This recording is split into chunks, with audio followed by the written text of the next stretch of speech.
يسعد اوقاتكم، كل خير. معكم احمد الجراد من قناه انجن اند كارز. شباب، مثل ما انكم شايفين اليوم معنا سياره تويوتا CHR الجديده بمحرك هايبرد. حنحكي عن كل تفاصيلها، حنتعرف على كل الامور الجايه في السياره، مواصفات، سعر، الوزن، قوه المحرك. اذا حابين تعرفوا كل تفاصيل تابعوا الفيديو للاخير.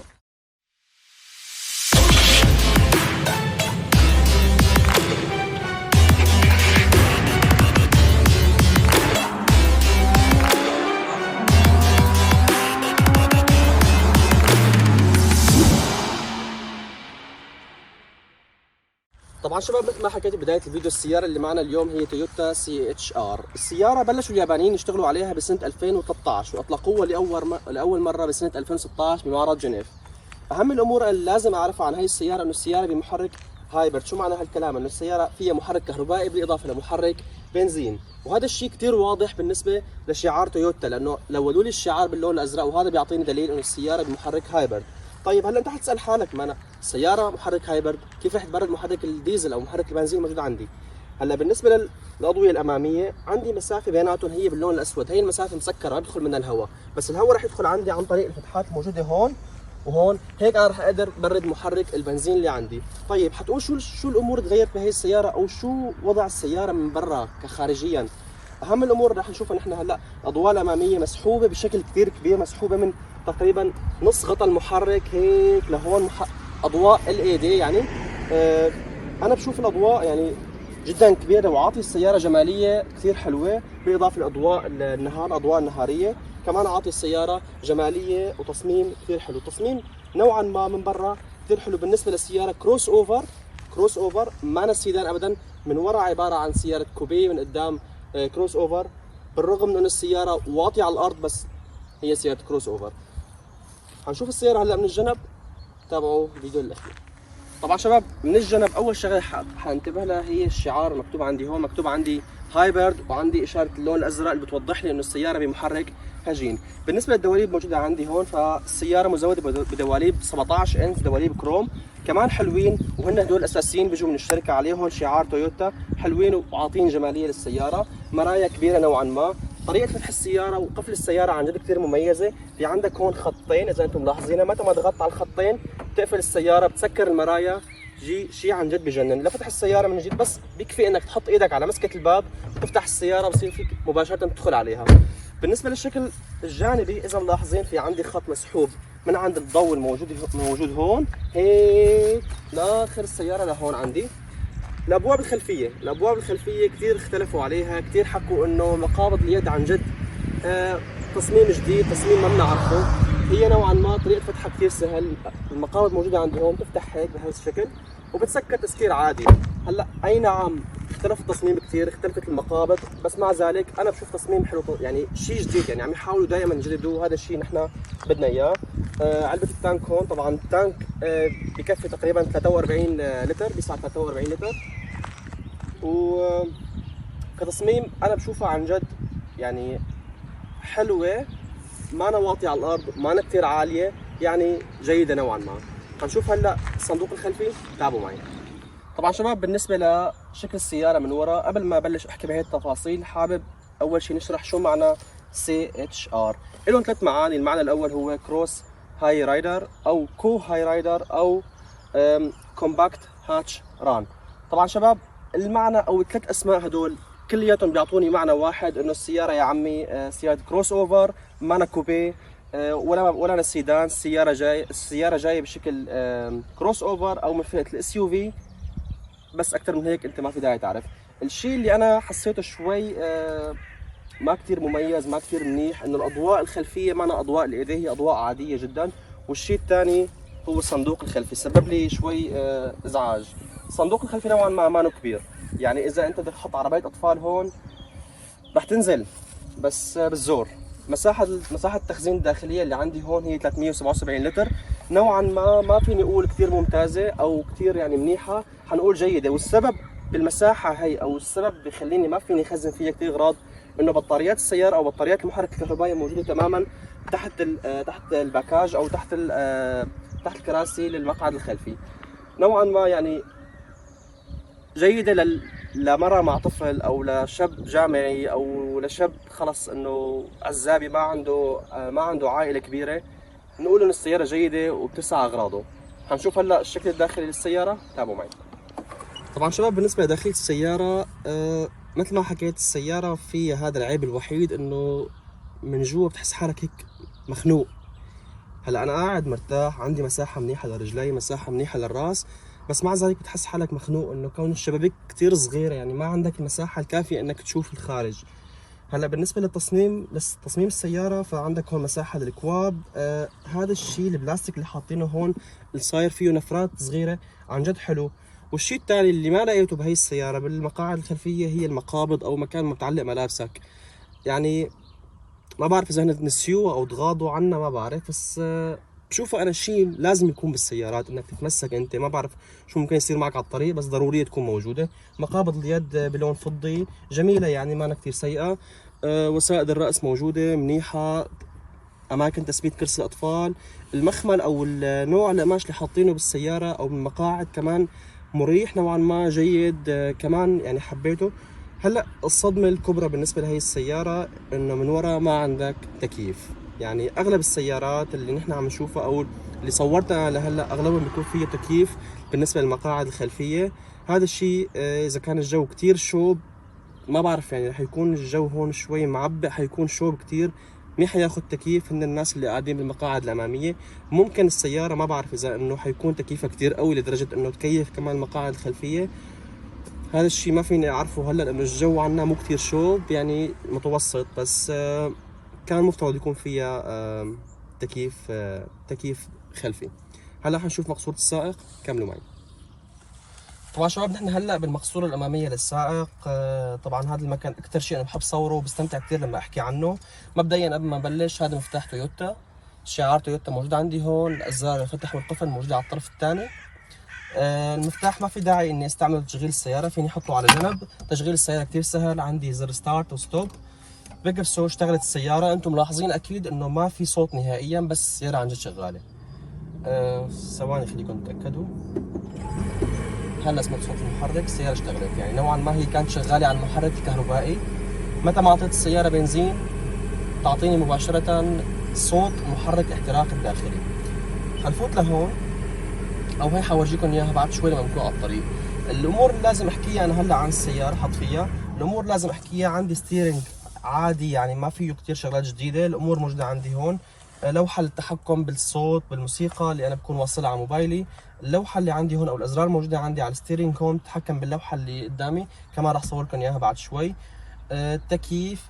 الشيء اللي حبيته بس انا هو اللون الاسود اللي داخل بالسيارة، عاطي السيارة عن جد جمالية. الشاشة شاشة 8 بوصة. الجير عندي جير سي في تي، حكيت عنه الفيديو الماضي. هذا الجير اللي بيكون بيعادل 7 سرعات، هو جير احادي دائم التعشيق، يعني على طول هو عاطي غيار، ما بيغير من غيار لغيار، غيار ثابت. بس بيعطي سرعة 7 سرعات، يعني بيعطي مثل قوة السبع سرعات او التغيير تبع السبع سرعات.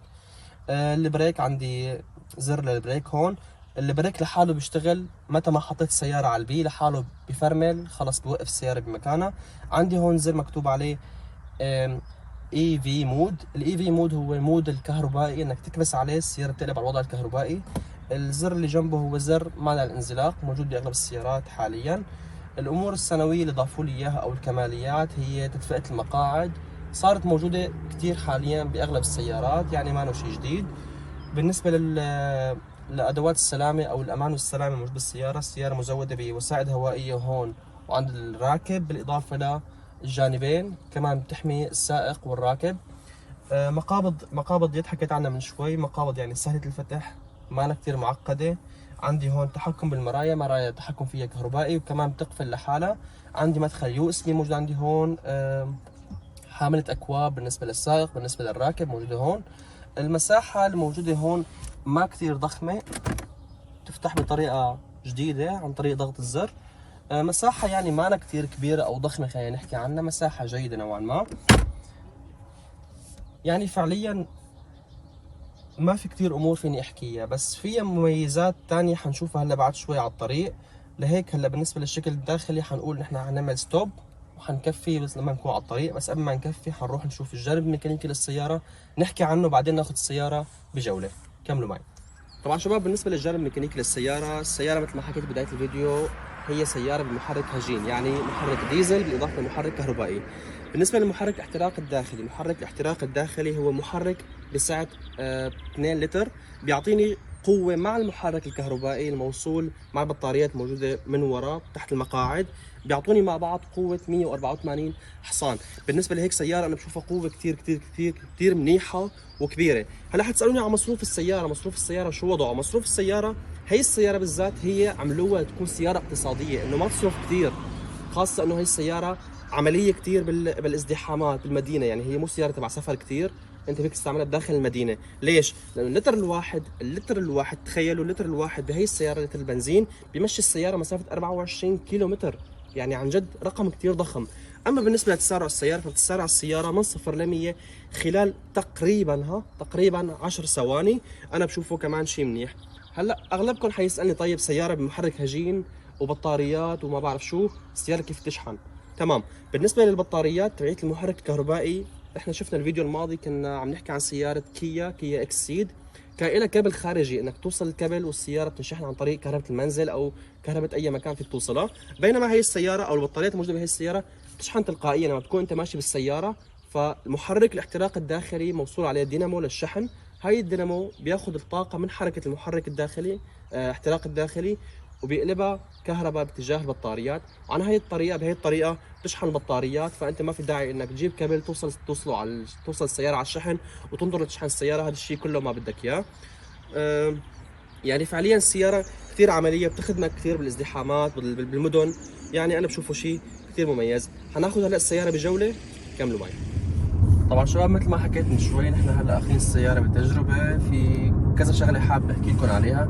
اول ما تشغلوا السياره تشتغل الشاشه هيك بهي الوضعيه، فالشاشه مخصصت لك شغله انك تشوف انت شو عم يصير بالسياره بالضبط. كبست هون بيورجيك شو عم يصير. هلا السياره عم تشتغل محرك الاحتراق الداخلي، الخط الاخضر هذا المتجه باتجاه البطاريات عم يوضح لي انه السياره عم تشحن البطاريات. هلا ونحن عم نمشي كمان شيء منيح، اذا دعست دعسه كامل صار الخط عندي هون اذا انتبهتوا كان احمر وقلب اصفر، الخط طويل، هذا معناه انه محرك الاحتراق الداخلي اشتغل، عفوا المحرك الكهربائي اشتغل ووقف شحن السياره، بس مع ذلك هي شحن.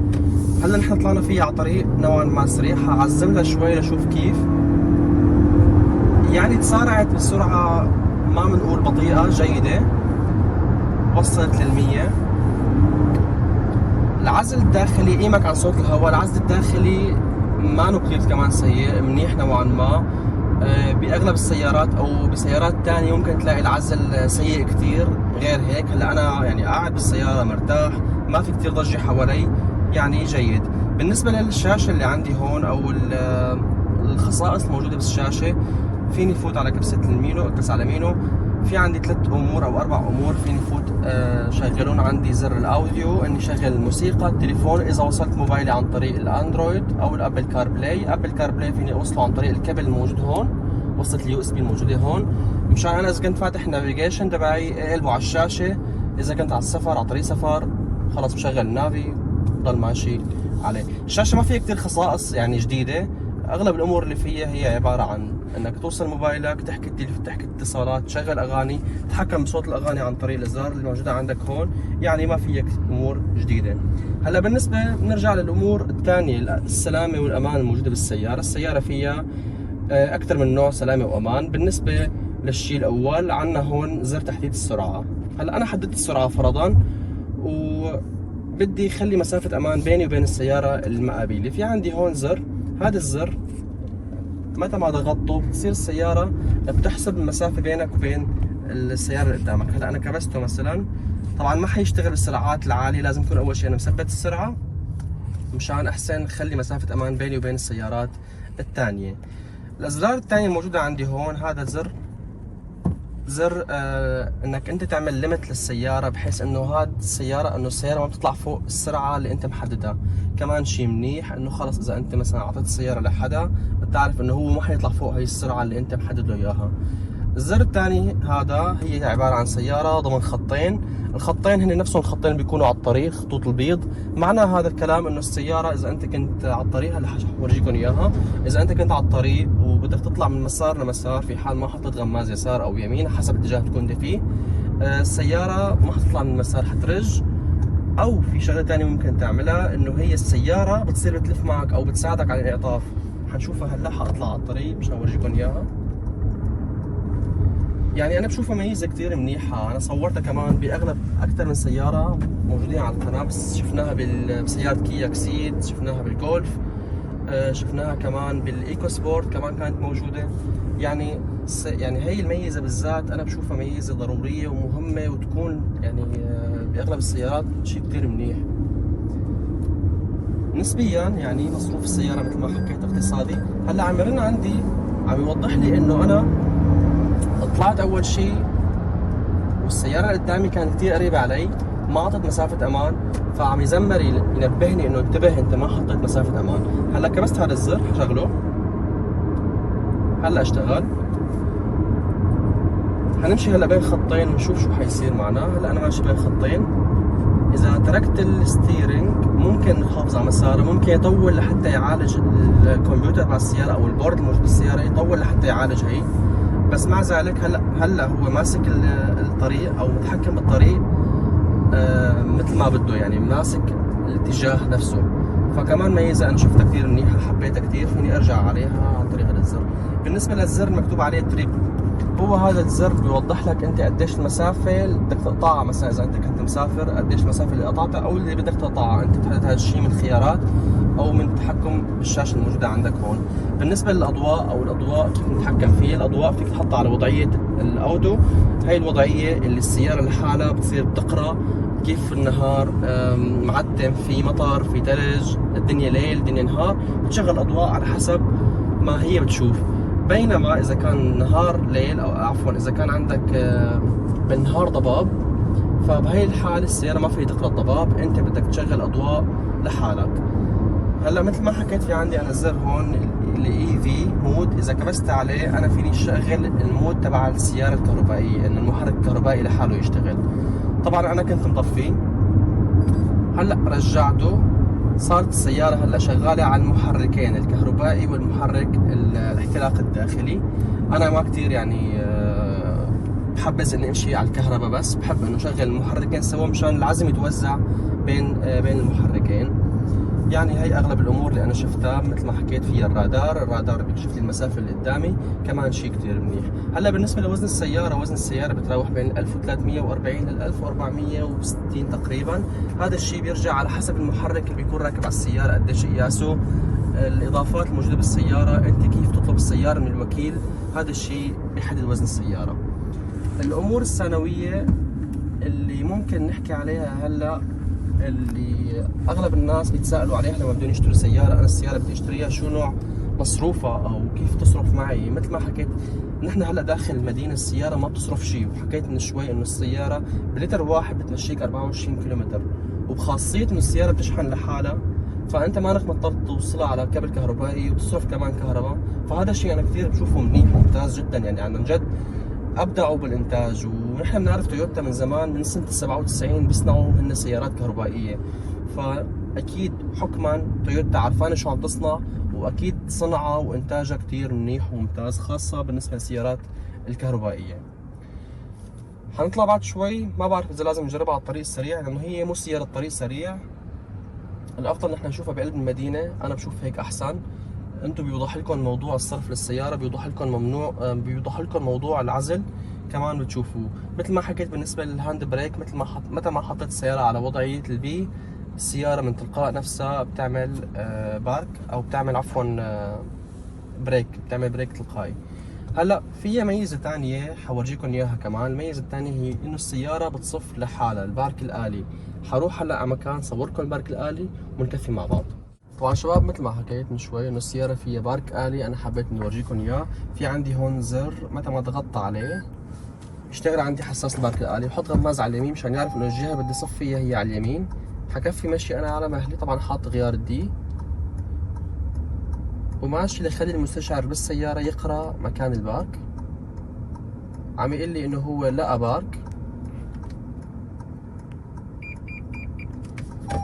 بيكفي انه هلا حط غيار ريفيرس وبترك كل شيء من ايدي.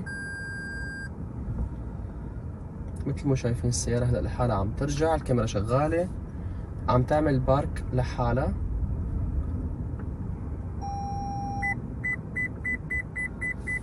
شايفين حط هلا غيار الدي، جلست السيارة، زبطت الصف، هيك بتكون صفت السيارة بكل سهولة. طبعا الناس اللي بيسألوا انه السيارة بتصف بس على الجناب، لا السيارة كمان بتصف في حال انت كان عندك بارك طولي مو بس بارك جانبي، بتضغط على الزر البارك التلقائي مرتين بيفتح لك البارك الطولي، بتشوفوه انتم عندكم على الشاشة، فبتصير السيارة ما بتصف بس على الجنب، بتصف كمان بالبارك الطولي. كمان شيء بشوفه منيح. بالنسبة لوسائل الأمان والسلامة أنا حكيت عنهم كلهم، بس في شغلة لسه ما حكيت عنها، هي الحساسات الموجودة على المرايا. في حال كان سيارة بتتجاوزك أو تقطع من جنبك مباشرة المرايا بيشتغل فيها ضوء، بيقول لك انتبه في سيارة عم تقطع، لا تقطع انت هلا، انتبه على الطريق، يعني انه خلي السيارة تتجاوزك بعدين اطلع، لانه مثل ما حكيت بالفيديو السابق انه في زاوية عمية بالمرايا نحن ما فينا نشوفها، بس عم يحطوا باغلب السيارات حاليا هي الميزة مشان انت تكون يعني ضامن الطريق وعرفان امتى تقطع وامتى ما تقطع، فشوفوا كثير منيح. هلا حنكفي جولتنا بالسيارة، كملوا معي.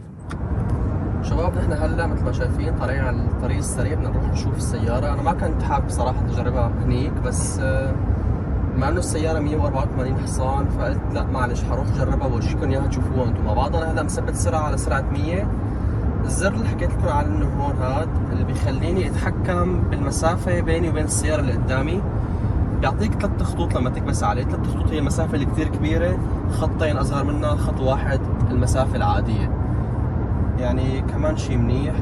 هلا على الطريق السريع حنشوف تسارعها لأي درجة ممكن تتحمل السيارة، لأي سرعة فينا نوصل فيها، وشو السرعات اللي بصير المحرك صوته كثير ضايج، حنشوفه هلا كلياتنا مع بعض. وصلنا على الطريق السريع، حشد شوي بالسيارة أنا، هلا ححافظ على سرعة 100.